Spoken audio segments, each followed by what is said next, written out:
विधूतकल्पनाजाल गम्भीरोदारमूर्तये नमः समन्तभद्राय समन्तस्फुरणत्विषे. As usual, we should start with the refuge, Bodhicitta, and four immeasurables, which is this paper. Yeah, I think it's on page 4. Yeah. And we can say it together. Yeah. Buddham cha dharmam cha ganottamam cha yavadhi bodhim sharanam prayami danadikrityaischa kritairmayebhir buddho bhaveyam jagato hitaya. Buddham cha dharmam cha ganottamam cha yavadhi bodhim sharanam prayami danadikrityaischa kritairmayebhir buddho bhaveyam jagato hitaya.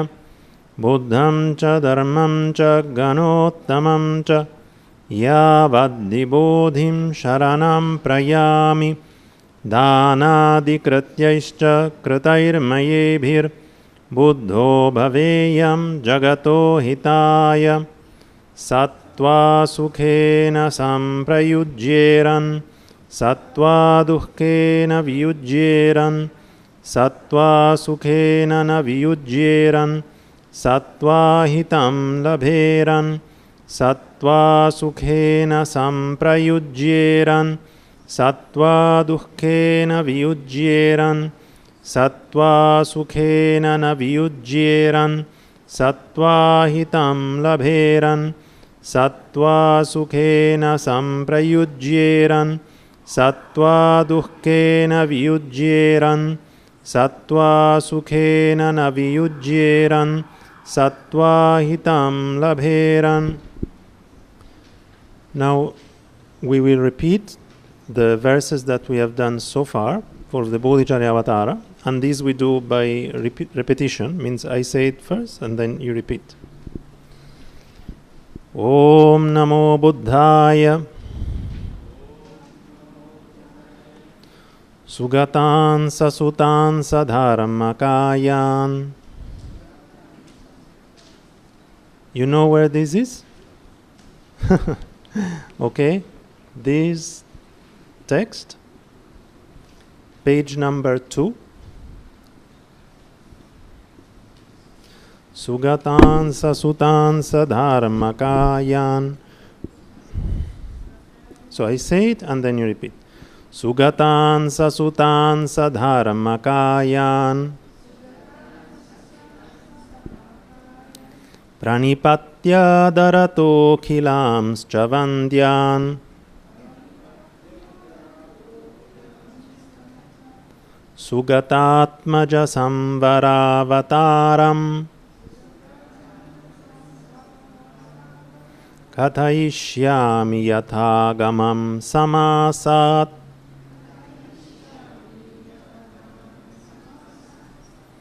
Nahi kimchidapurvamatra vachyam Nacha sangranthana kaushalam mamasti Ataeva name parartha chinta Swamano vasayitum kritam mayedam Mamata vadanena yati vriddhim Kushalam bhavayitum prasada vegaha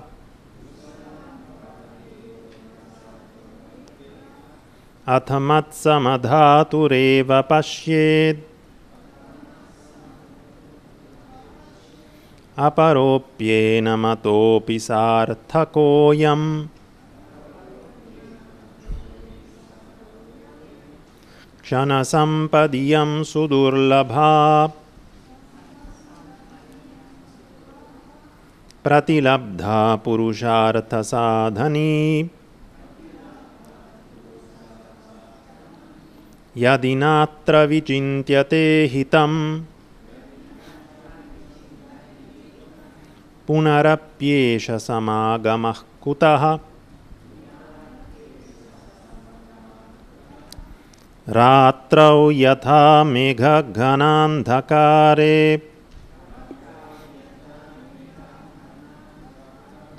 विद्युत्क्षणं दर्शयति प्रकाशम् बुद्धानुभावेन तथा कदाचित् लोकस्य पुण्येषु मतिः क्षणं स्यात् तस्मात् शुभं दुर्बलमेव नित्यम् बलं तु पापस्य महत्सु घोरम् तज्जीयतेऽन्येन शुभेन केन सम्बोधिचित्तं यदि नाम न स्यात् कल्पाननल्पान् प्रविचिन्तयद्भिर्दृष्टं मुनीन्द्रैर्हितमेतदेव यतः सुखेनैव सुखं प्रवृद्धम् उत्प्लावयत्यप्रमितान् जनौघान् भवदुःखशतानि तर्तु कामैरपि सत्त्वव्यसनानि हर्तु कामैः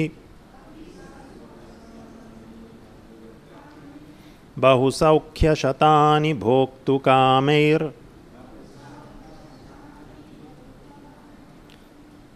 विमोच्यं हि सदैव बोधिचित्तम् भवचारकबन्धनो वराकः सुगतानां सुत उच्यते क्षणेन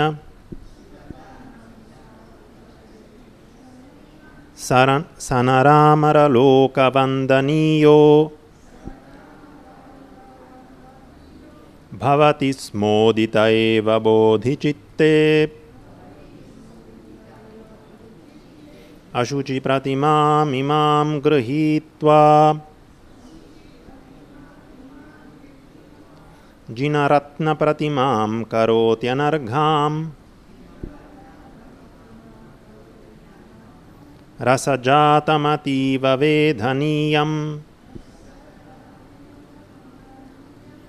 सुदृढं गृह्णत बोधिचित्तसंज्ञम् सुपरीक्षितमप्रमेयधीभिर्बहुमूल्यं जगदेकसार्थवाहैः गतिपत्तनविप्रवासशीलाः सुदृढं गृह्णत बोधिचित्तरत्नम्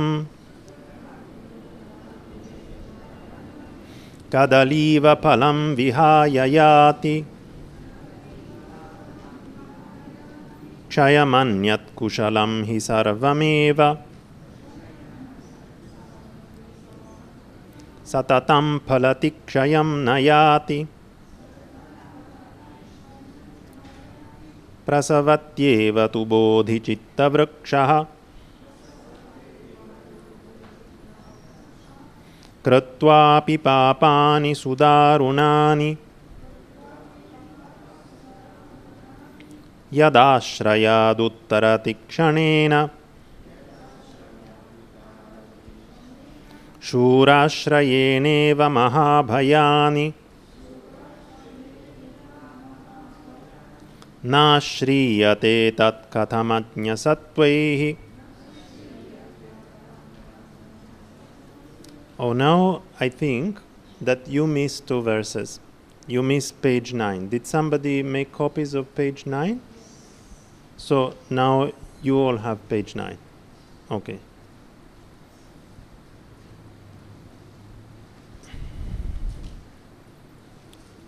So, what did I just read? Kadaliva palam vihaya yati.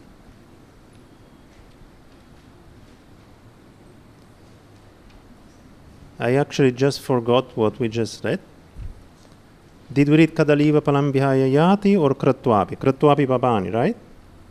So we have to read Yuganta Kalanala, verse 14. You all have it?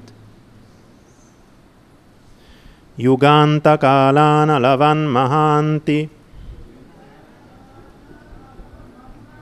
Papani yan nirdahati kshanena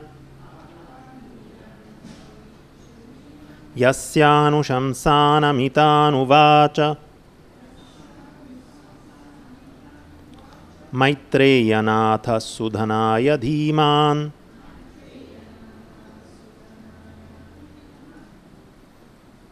Okay, now we have a new verse. So again, I say it and you can repeat. Tad bodhicittam dvividham vijñātavyam samasataha bodhi pranidhicittam cha bodhi prasthanameva cha. We can say it once more. Tad bodhicittam dvividham vijñātavyam samasataha bodhi pranidhicittam cha bodhi prasthanameva cha. Okay, so we are at the point where he will introduce the subdivisions of Bodhicitta. So now we'll not go verse by verse with a summary because we have done this a few times, but maybe you remember in the very beginning we have an auspicious beginning which tells us what the text is about after praising the three jewels and those worthy of praise. Then we get the idea of what is the purpose and the content of the treatise, how precious our opportunity is, and then we have a series of verses which explain how precious and important bodhicitta is, even through similes. So we have a series of similes, and now he says that bodhicitta, that bodhicittam, should be understood, vijñātavyam, as being of two types, dvividham, in brief, samasataha. The mind of aspiration towards awakening, bodhi pranidhicittam cha, and the mind of setting forth towards awakening, bodhi prasthanameva cha. So why does he say in brief? He says in brief because in fact there are infinite types of bodhicitta if we subdivide it into the inner propensities, the level, etc., of sentient beings who develop bodhicitta. So each sentient being, depending on the level, the inner propensity, etc., can be said to have a slightly different bodhicitta. There's also different ways to divide bodhicitta, but a very brief one is to say that there is the bodhicitta of aspiration and the bodhicitta of setting forth. So what do we mean by the bodhicitta of aspiration? So it's the aspiration towards Buddhahood, and we can say that either that itself is a mind, or we have a mind that is focused on that aspiration. We can take it into slightly different ways. So that is the mind which arises just in terms of an aspiration, but it is not joined with the actual practice of the six perfections. So when we just have this wish of becoming Buddhas for the sake of all sentient beings, but we do not yet engage in dana, shila, kshanti, virya, dhyana and prajna, in the six perfections, then that is the first type of bodhicitta. The second type of bodhicitta, and also he gives here an example of a sentence, for the sake of protecting the whole world, or all sentient beings, basically, I am going to become a Buddha. That's the form of this mind, the aspect of this mind. Then we have the mind which is an intention to set forth, or the mind which consists in setting forth, because actually all the 6 perfections have the nature of mind. So the 6 perfections are just things that we do with our mind. This is also one point that he is emphasizing. So when, having had that kind of intention before that, we engage in the actual practices. So we take up the Bodhisattva vow and engage in the practice of giving, the practice of discipline, the practice of forbearance, the practice of valor, the practice of meditation, and the practice of wisdom. When we do that, that is called the mind of setting forth. So this is the shortest way to understand the main subdivision of Bodhicitta. So this verse introduces just these 2 subdivisions. So now we can just read it again. Tad bodhicittam dvividham vijñātavyam samasataha bodhi pranidhicittam cha bodhi prasthanameva cha. The commentator also shows that these 2 types are in fact mentioned in the Gandhavyuha, the sutra which I've mentioned a few times. You remember he said that it's also in the Borobudur. I think I haven't checked again, but you can check. And it's part of the Avatamsaka collection. And in this sutra it is said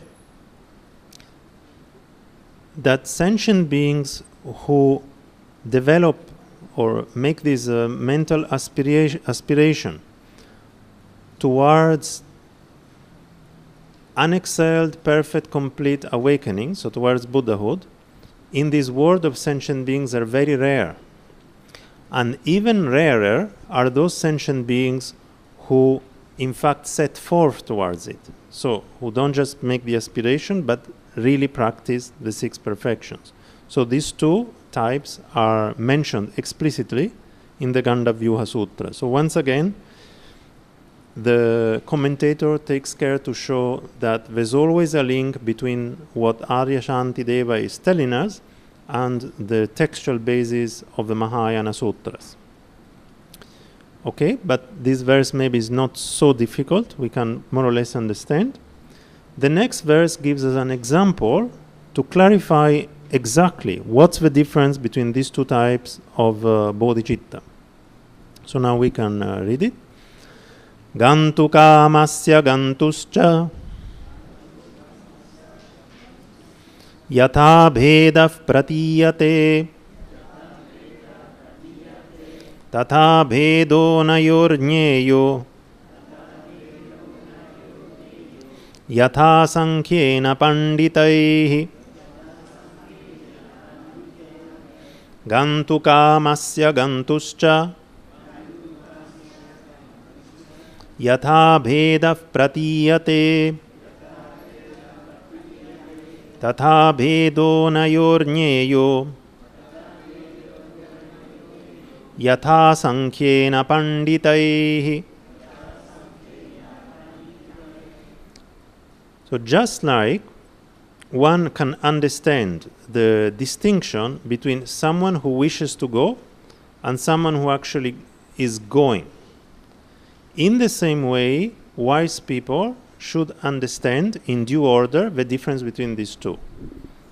So, you understand? Simple example. Let's say I want to go to Georgetown, but I'm still sitting here, I'm not moving. That's the first type of bodhicitta. When I start raising and I start walking in the direction of Georgetown. That's the second type of bodhicitta. So we don't have only the intention, but we are actually already going in that direction actively. That's the difference between these two types of bodhicitta. Again, I think that the example is quite clear. The commentator also does not really explain it too much because, yeah, it's somewhat a clear example. But these, if we have some doubt about exactly what is the difference between the two types of bodhicitta, I think this somewhat clarifies it. Now we can repeat it again, and you can try to say it even a little bit louder. Like, don't be shy. Don't be concerned that you're not pronouncing it perfectly. It doesn't matter. Somehow, if you pronounce it a little louder, you can also hear your voice. Gantu kamasya gantuscha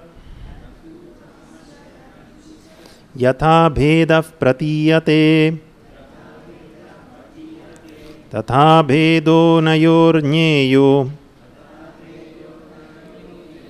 yatha sankhena panditaihi. Now we will repeat the next verse. Bodhi pranidhi chittasya samsarepi phalam mahat natu avichinna punyatvam yatha prasthana chetasaha. Bodhi pranidhi chittasya samsarepi phalam mahat natu avichinna punyatvam yatha prasthana chetasaha.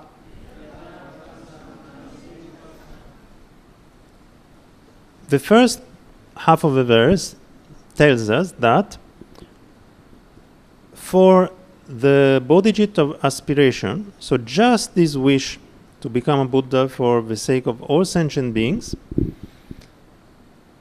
that has itself a very great result. So even if we are not really taking up all the perfections actively, just this wish that we develop, for example, even in the initial refuge prayer that we say today as well, just that wish has a very, very great result, even within samsara. So even while we are in samsara, this gives us a very, very great result. And the reason is that it is very vast in terms of merit. So it produces great merit, even when compared to any other activities or thought that we might have.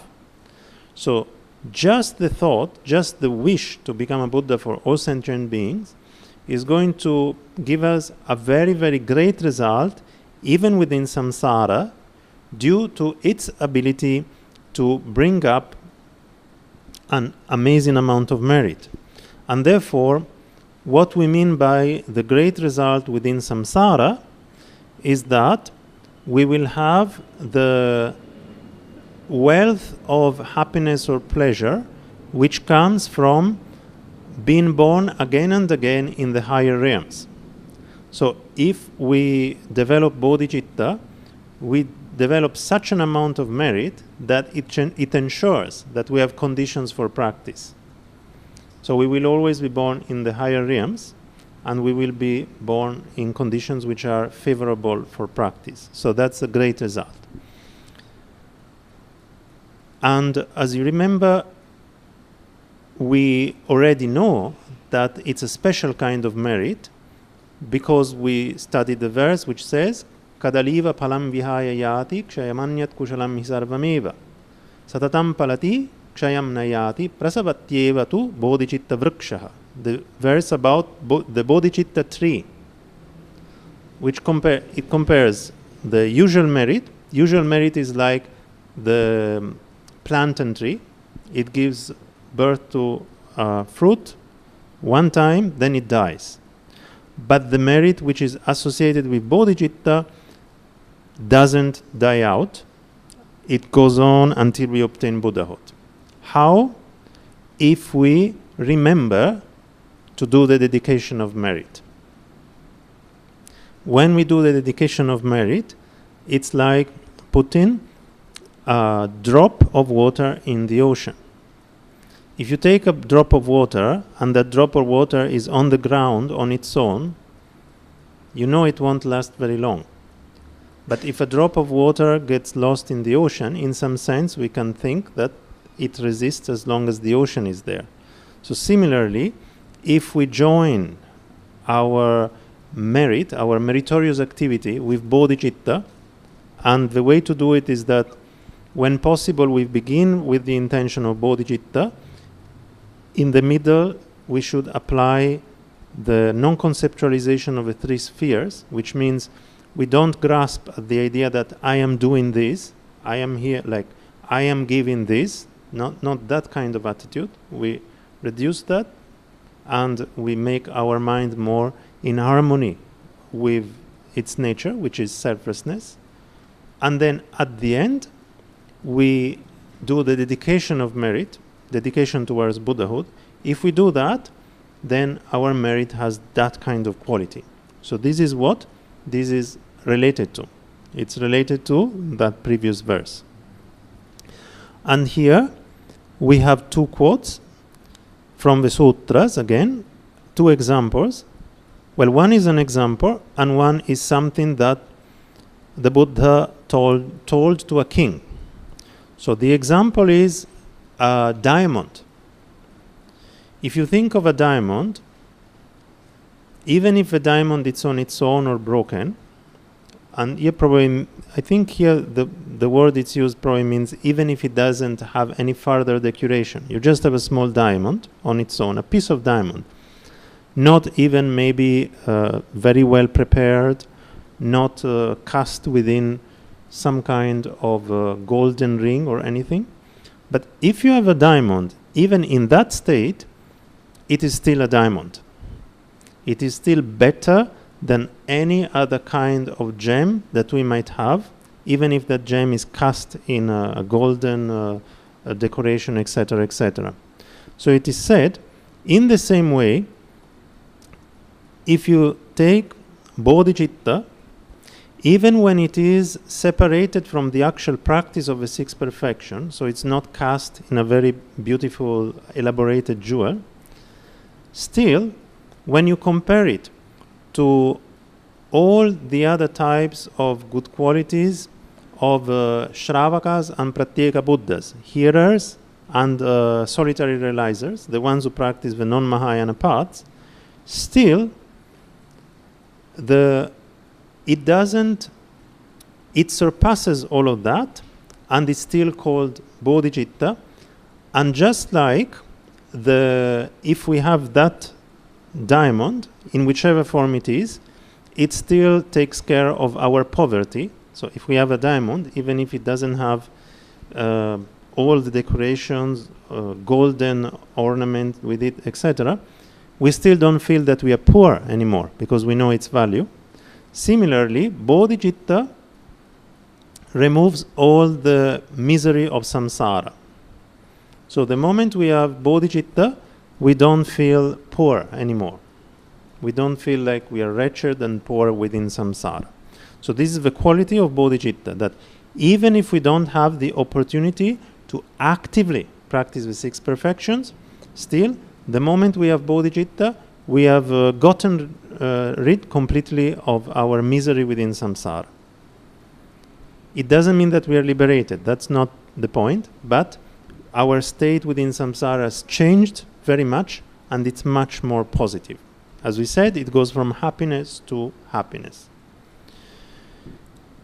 Another quote that is given here is the Buddha talking to a king. And so the Buddha tells to the king, since you, great king, have a lot to do, you are very busy, and therefore you do not have the opportunity to completely practice all the time the six perfections?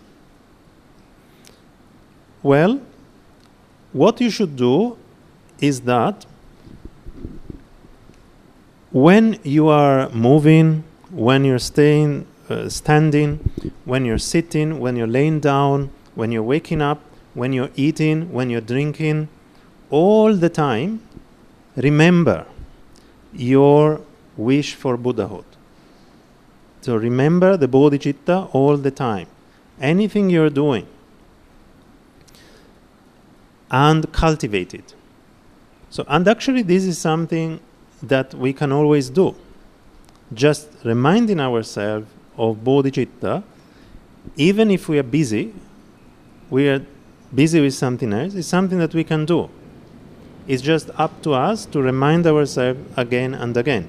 So this is the point made by the Buddha, and he says that also you can think of all the roots of merit of Buddhas, Bodhisattvas, Pratyeka Buddhas, noble Shravakas, and even ordinary people. So all the roots of merit, even your own roots of merit, the roots of merit of the past, the future, and the present. You put them all together and you rejoice at that as much as possible. So you think of all the roots of merit of the 3 times of all sentient beings, whether they are liberated or not, omniscient or not, or completely ordinary people. Think of all of them and rejoice at that. And after you rejoice, you should worship all the Buddhas, Bodhisattvas, Pratyeka Buddhas, and noble Shravakas. You should venerate them. And then, after you have done that, you dedicate the merit to all sentient beings so that they may all obtain Buddhahood. And if possible, do this 3 times a day. Should dedicate this 3 times a day. And O great king, if you do like this, well, if possible was my addition, to be frank. It's not in the sutra.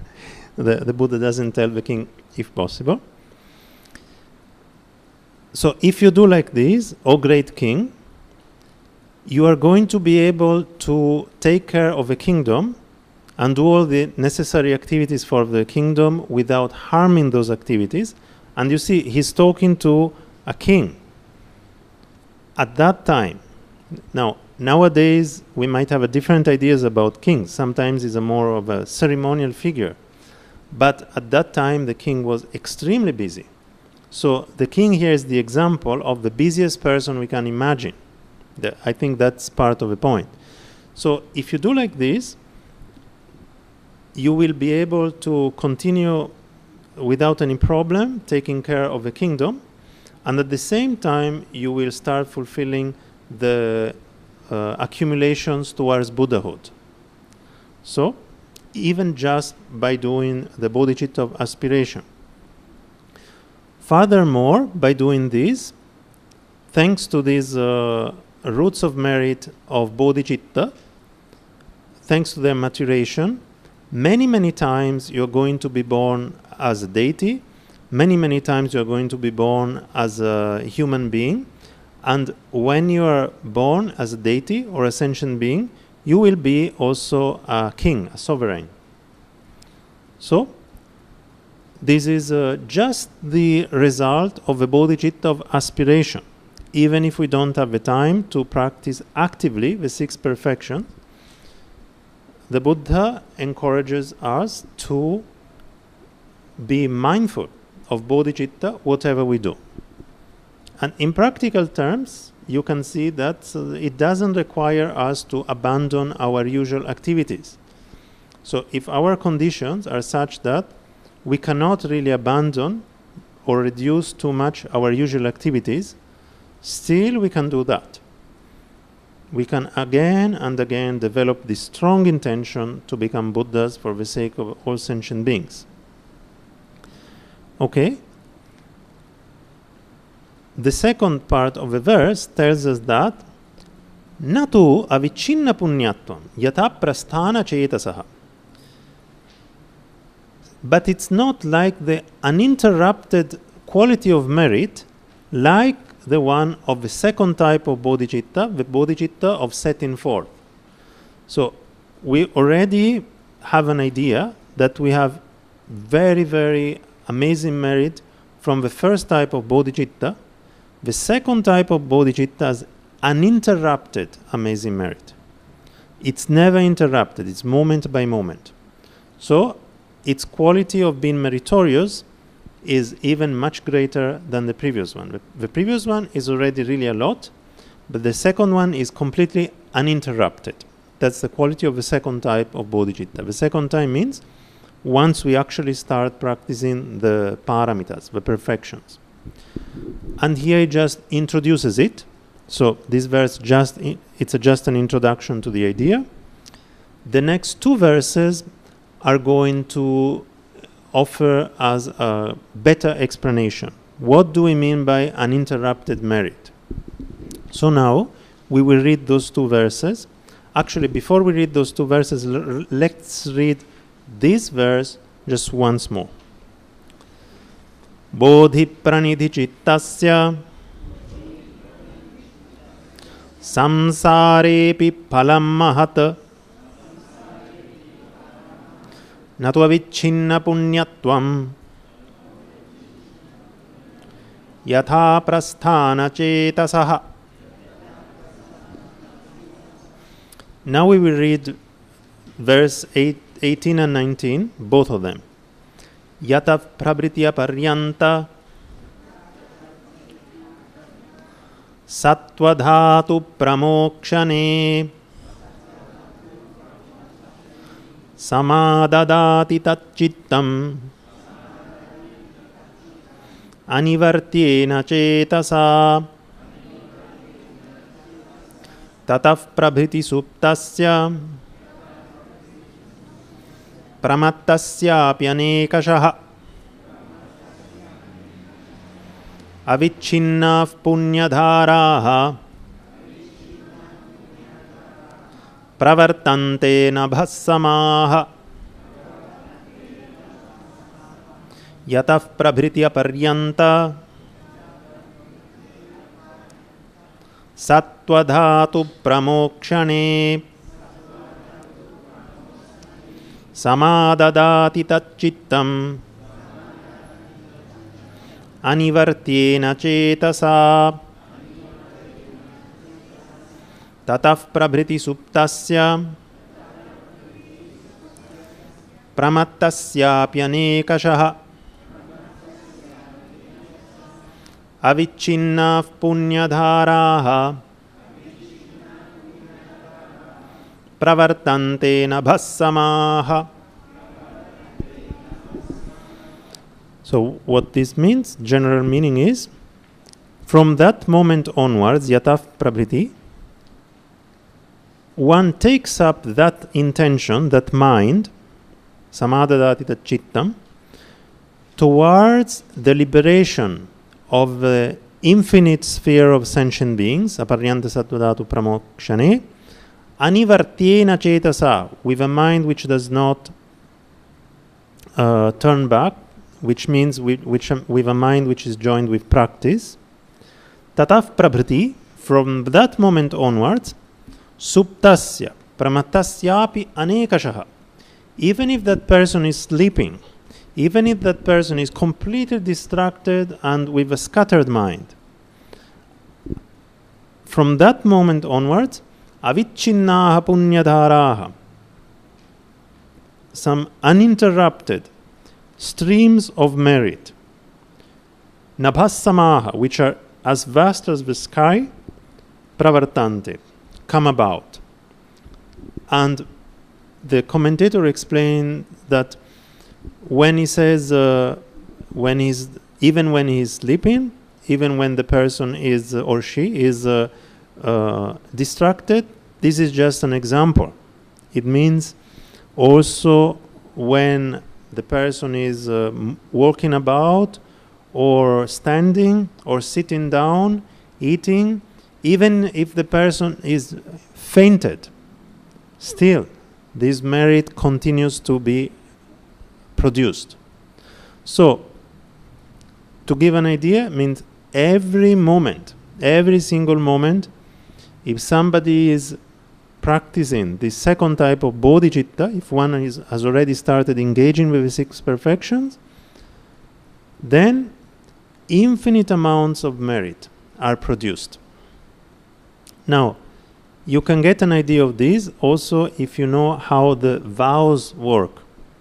Then we can understand it a little bit better. This is also true of ordinary vows. When we take Panchashila, the 5 precepts, let's say I don't kill anybody. Right? I don't take the 5 precepts, but I don't kill anybody. Well, if I don't kill anybody, I don't get demerit. I don't get non-virtue. But I have not taken the vow of not killing, and therefore I'm not producing automatic virtue. But if I've taken the vow, I'm producing virtue, as long as I don't break that vow. So this, you can see, is a little bit similar. There is a continuity of the vow in our mind stream, and this allows us to produce uninterrupted streams of merit. Because bodhicitta is joined to an infinite intention, then that's why our masses of merit are infinite. That's the point. Merit, or the opposite, comes from intention. Therefore, bodhicitta is an infinite intention, and it gives birth to infinite merit. This is the point. And here, the commentator also quotes the Samadhiraja Sutra, which says that, therefore, you should make okay, I don't know exactly how to translate. It's a little bit difficult. You should be someone for whom the most important point is practice. Pratipattisara, someone whose essence is practice. A bodhisattva should be someone who makes practice the essence of oneself. And if one does like that, for that person, obtaining complete Buddhahood is not difficult. This is a point of the Samadhiraja Sutra. So this second verse is a strong encouragement that, if possible, if we don't have that very difficult situation like king, if we can make some space for the 6 perfections, definitely we should take up the second type of bodhicitta and start practicing the 6 perfections. Okay, then there's a point. Who said that it gives so much merit? And why? So we might ask, who said this, and what's the logic behind it? What's the rationale behind saying that it gives rise to so much merit? And this is where the next verse comes. So before we say the next verse, we can say once more these 2 verses. Yatav prabhritya paryanta sattvadhatu pramokshane samadadati tacchittam anivartyena cetasa tatav prabhritya suptasya pramattasya apyanekashaha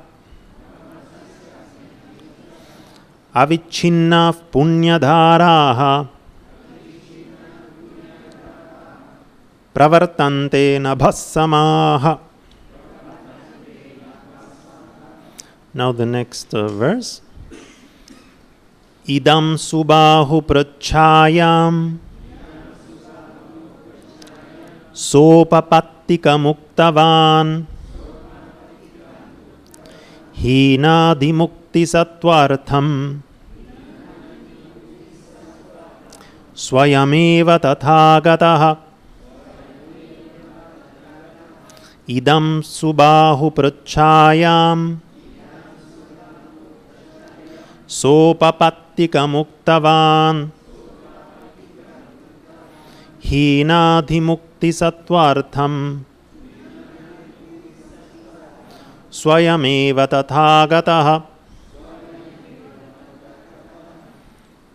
Okay, this infinite quality of merit, this merit which cannot be measured on the part of Bodhicitta, was explained by the Tathagata, by the Buddha himself.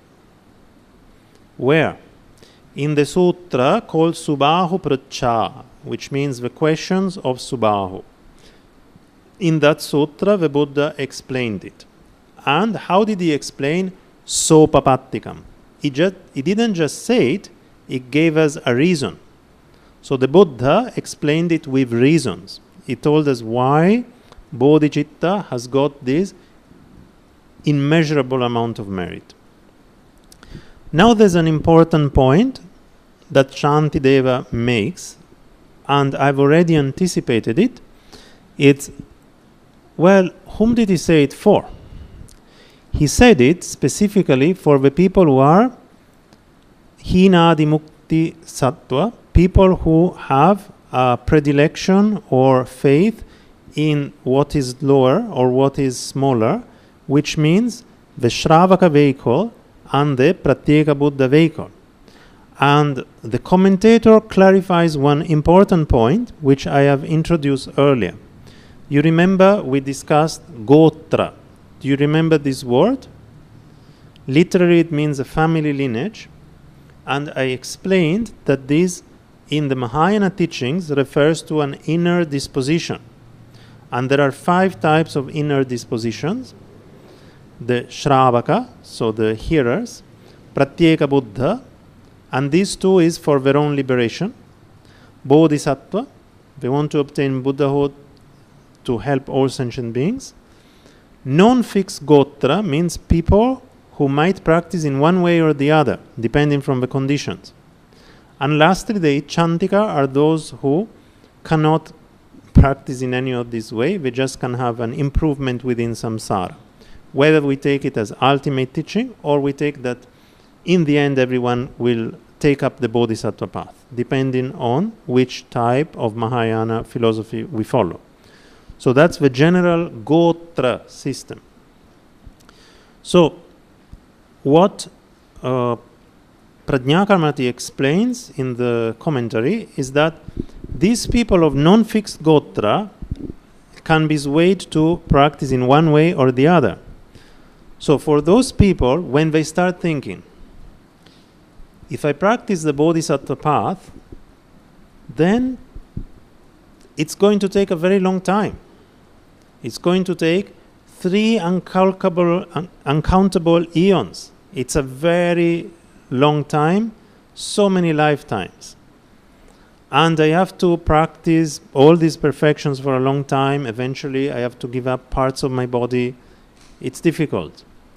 Instead, I'm going to practice the Arhat path and obtain liberation. When those people start thinking in this way, the Buddha goes to them and explains that actually, if you develop Bodhicitta, it has these great advantages that you develop such an amazing amount of merit immediately. So to encourage them not to give up on the Bodhisattva path, to make them understand that actually that path is immediately sustained by the production of these infinite masses of merit, the Buddha goes to these people of non-fixed Gotra and makes sure that they don't fall into Shravaka or Pratyeka Buddha paths. And this happens. This is an interesting point. You can read the life story of some very great meditators, in fact. In their life story, you find that they can remember some past lives. They remember that they had taken the Bodhisattva vow and they give it up. And then they practice the Shravaka path. That can happen. It means non-fixed Gotra. So, in order not to fall into the Shravaka and Pratyeka paths, for someone of non-fixed lineage, it's very important to be reminded of this kind of advantages of Bodhicitta. The Buddha will not say that to people who are of Shravaka or Pratyeka Buddha Gotra. In fact, to those people, he might not even teach the Mahayana. That's why there are the three vehicles, because those people need to go through the Shravaka path or the Pratyeka Buddha path. It is said that a Bodhisattva should also do like that. A Bodhisattva, when they have the ability to know the Gotra, the predisposition of the people, should teach the Shravaka Gotra to the people who have that kind of predisposition. And only to the people who have the predisposition for Mahayana, they should teach the Mahayana. And they should not encourage those who have that predisposition to practice the Shravaka path. That also they should not do. If there is somebody who has the predisposition to become a Bodhisattva practitioner, they should join them to that kind of practice. So this is an idea which we find in the Mahayana teachings. Of course, the people who can really do that, not many, maybe, I don't know, maybe more than I think, but in general it means they have to be able to see the actual predispositions of the people. Of course, I have to say that if by now we have spoken of Bodhicitta, you heard all this, and you didn't get upset, you didn't walk out of this room, minimally, you should be of non-fixed Gotra. Because if we hear the stories, we hear all these stories, sometimes the Buddha or a great Bodhisattva taught the Mahayana Sutras, and many Shravaka practitioners just stood up and left. And then there is the question, why did they teach them in the first place? But the answer is that no problem. They will all go to hell, no problem, because they discarded the Mahayana. Discarding the Dharma is one of the worst type of negative karma. But still, when they get out of the hell, they will have this connection to the Mahayana much quicker, so they will become Buddhas faster. So sometimes Bodhisattvas can do things which are a bit strange. But anyways, the idea is that when the Buddha taught this, it was for these people of non-fixed lineage. The Buddha will not need to tell this at length to people who already have a very strong Bodhisattva inner lineage, because those people have extraordinary compassion, and of course, they would never think of just focusing on their own liberation. They will do anything they can to become Buddhas to help others. So for those people, no need. For the other people, maybe not useful, because they need to go through the whole Shravaka or Pratyeka Buddha path. Even if one thinks, like those who believe in the Buddha nature, that they later will practice the Bodhisattva path, still, if they are of Shravaka or Pratyeka Buddha lineage, they will not be able to take up the Bodhisattva path until they have completed the whole Shravaka path. So in any case, it's not useful for them. So that's why the commentator clarifies this point. The Buddha explained these things specifically for those people of non-fixed Gotra, who need some conviction. They could practice the Bodhisattva path, but without getting some kind of convincing explanation, they will not do it. So that's why the Buddha explained this. And this is whom the Buddha explained to. So the next two verses are the actual upapatti, which means the actual reasoning offered by the Buddha. And they help us understand why it is said that Bodhicitta has got infinite merit. So now we can read once more verse 20, and then we read the next two. Idam subahu prachayam sopapattika muktavan hinadhimukti sattvartham swayameva tathagataha. Shirashulani sattvanam nashayamiti chintayan aprameyena punyena gruhyate sma hitashayah kimuta apramitam shulam ekaikasya jihirshataha aprameya gunam sattvam ekaikam cha chikirshataha shirashulani sattvanam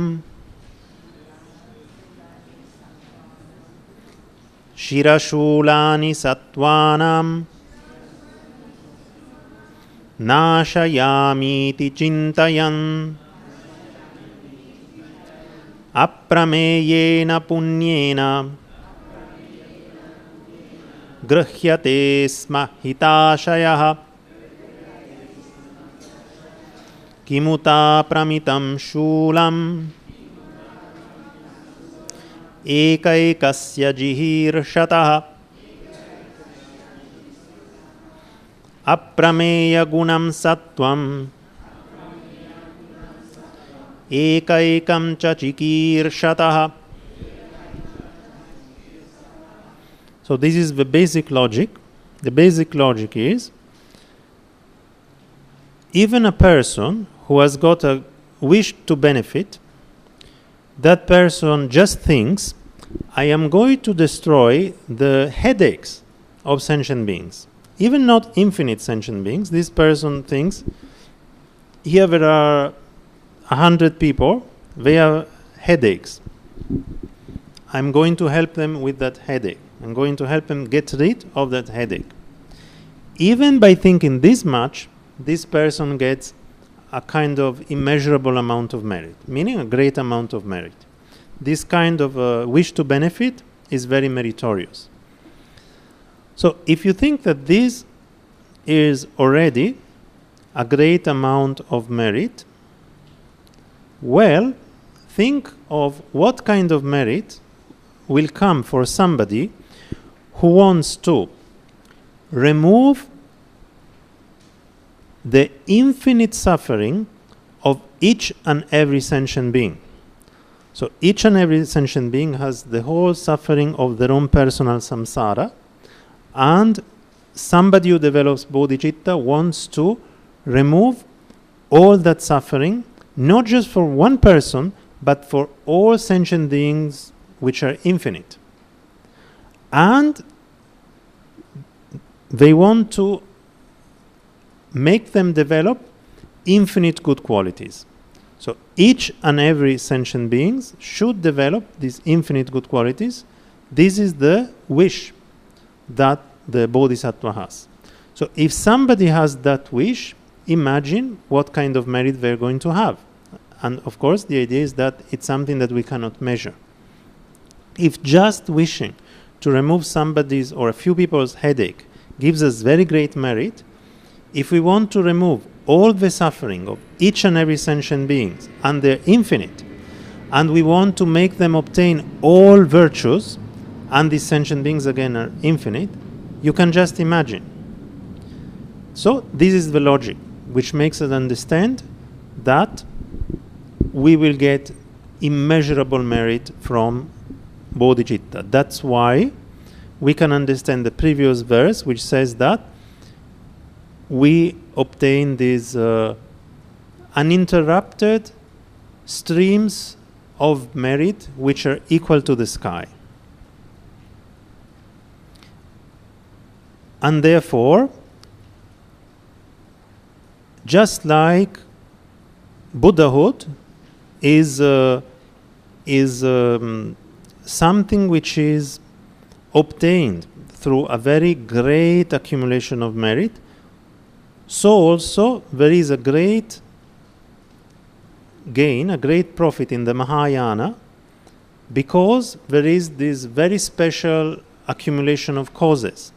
Each and every moment of Mahayana practice is going to give rise to such an amazing merit. Therefore, we should not be timid, we should not be hesitant and turn away our mind from the Mahayana path. We should realize that this is not something that we should be afraid of, is not a path which contains dangers, because it is sustained by this infinite amount of merit. Thinking in this way, we should feel great encouragement to take up Mahayana practice. This is the logic. And here he quotes a verse from later part of the Bodhicitta Avatara, where it is said, Kshapayam purva papani praticham punyasagaran bodhicitta baladeva shravakebhyopi shigragaha. So, discarding previous non-virtue, sin, and wishing and obtaining oceans of merit, just by the force of bodhicitta, a bodhisattva is going faster even than the Shravakas. So a bodhisattva is obtaining more virtues than even the Shravakas. And if you see, you could say from the perspective of abandoning defilements, we can say if one practices the Shravaka path, it takes shorter. Okay, fine. But from the perspective of obtaining good qualities, it doesn't take a shorter time. Bodhisattvas, even on the path, can obtain inconceivable good qualities. They can even do many of the activities that the Buddhas do. So, taking up the Bodhisattva path, in terms of developing good qualities, one can go even faster than Shravakas. And this is mainly thanks to this merit. So this is the logic. Okay, now we can repeat these two verses. Shirashulani sattvanam nashayami ti chintayan aprameyena punyena gruhyate sma hitashayah kimuta pramitam shulam ekaekasya jihirshataha aprameya gunam sattvam ekaekam cha chikirshataha. Okay, I think today we can stop here. We can say the dedication prayer now, and then we'll have a small break and we will go through the Avalokiteshvara practice. Today I want to explain it in a longer way. So, you know the merit, dedication of merit prayer is on page 5 here. Anena punyena tu sarvadarshitam avapya nirjitya cha dosha vidvishaha jararuja mrityu mahormi sankulat samudhareyam bhavasagarat jagat. Now we try twice together. Anena punyena tu sarvadarshitam avapya nirjitya cha dosha vidvishaha jararuja mrityu mahormi sankulat samudhareyam bhavasagarat jagat. Anena punyena tu sarvadarshitam avapya nirjitya cha dosha vidvishaha jararuja mrityu mahormi sankulat samudhareyam bhavasagarat jagat.